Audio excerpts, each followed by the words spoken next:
Hello, welcome to Revenant Reads. I'm Vin, and this is the Tell Me the Truth tag.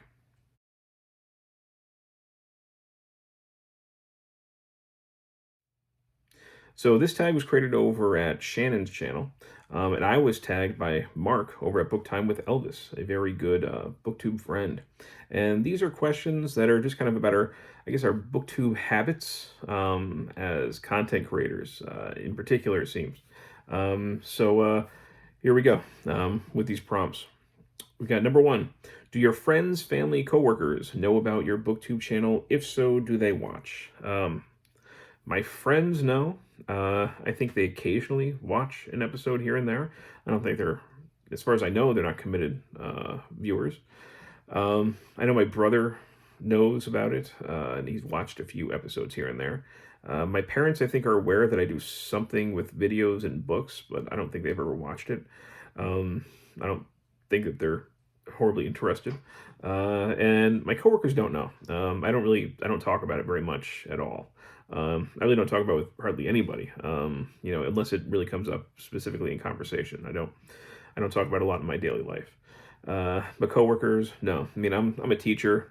I try not to promote any kind of social media amongst the school or my coworkers.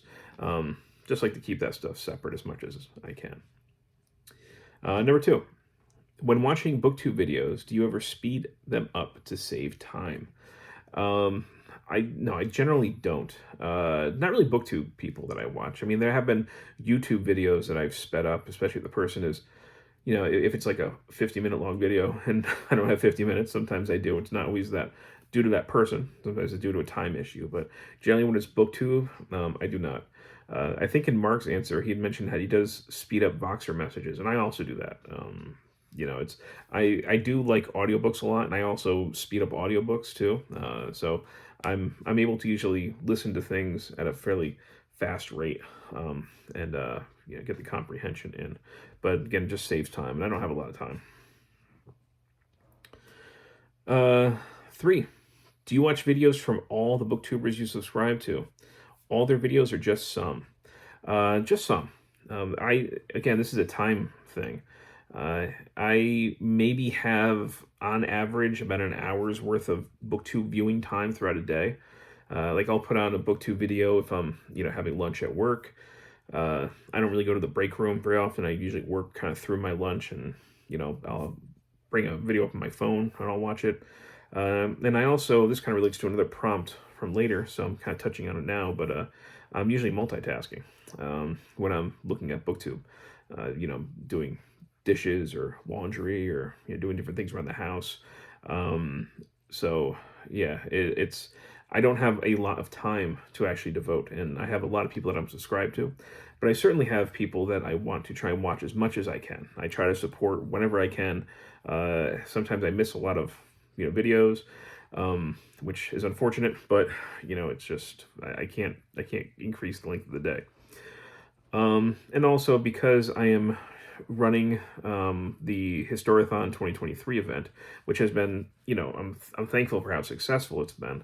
Whenever I see a Historathon video, I do kind of prioritize that so that I can get that viewing in, and that often pushes other things aside. So yes, no, I'm not able to watch everything that everybody creates, especially, even if I really like the creators, I just usually can't keep up. Look at Steve Donahue, how many videos he makes every day, and those videos are usually at least 20 minutes each, if not longer. He's creating feature-length viewing experiences every single day. It'd be like if I had to carve out time to watch Dances with Wolves every single day. I just could not do it, so I can't do it for BookTube either. Sorry, Steve. Let's see, 4.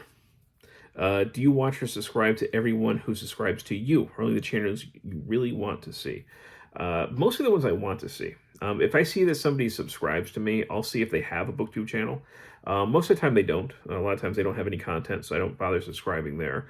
If they do have a booktube channel, I will subscribe. If they have a different type of channel, it'll really depend on my interest level, mostly because I want to make sure that I can see the videos of the people that I want to continue, that that I know, the people that I'm in regular contact with, and that I want to support them as much as I can. And I don't want my subscription feed, which, again, I have to really pick and choose at, to just be flooded, and I just constantly miss things. So I try not to get it overcrowded. But if somebody subscribes to me and they have a booktube channel, I'm probably going to subscribe to it.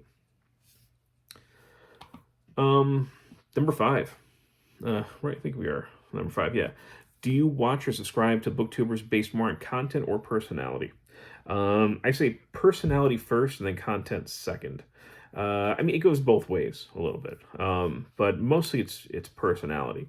There are plenty of booktubers that I watch and that I want to support, and I always try and catch as many videos as I can, even though our reading doesn't really line up very often. Like Michael K. Vaughan, I've known him since the beginning of both our we started right around the same time, I think, both our booktube careers, and he has kind of skyrocketed as far as subscriber count. But rarely do I read the things that he's reading, not because I don't like that stuff. It's just it doesn't fit into my schedule at all. But I'll watch it. I always look forward to his Comic Book Wednesday videos, even though he says nobody watches those. I'm certainly watching them. It's a nice education. I think of other booktubers like Gina Stanier. I watch her because I like her personality, but I have no idea what a cozy book is. I'm sorry, Gina. I don't own one, and I don't think I've ever read one. But that's her thing, cozy books. I just don't know what they are, but I like Gina, so I try and watch her videos whenever I can. So it's things like that. So yeah, the personality first. But of course, content, if I have to pick and choose often, between various videos in a given time, and my time is limited, then I might choose on content. Next one.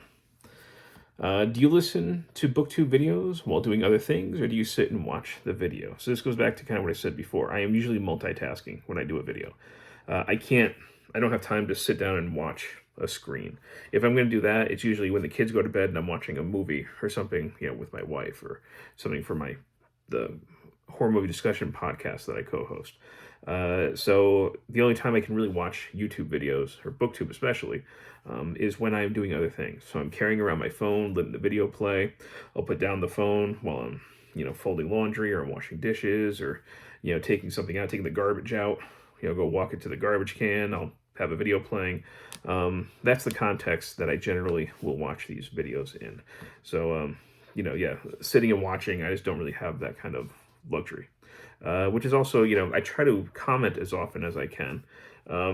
Although I don't always, because I'm often multitasking, but that's why some of my comments are very generic. Like, great video. I mean, it's just because I don't have time to think of anything really substantial. Although I did watch it, and I just want you to know that, hey, I liked it. That's about it. And number 7 is tag some booktubers. So I'm going to tag Greg from Another Bibliophile Reads. Haven't tagged him in a while. He's a great guy. He's another one who our reading doesn't always line up, but I like Greg, so I try to watch him whenever I can. I'm not always able to watch every video, but I try to whenever I'm able to. So Greg, if you feel like doing this one, go for it. So that's it. That's the tag. So thank you to Shannon's channel for creating this, and thanks to Mark for tagging me. And as always, thank you, BookTube.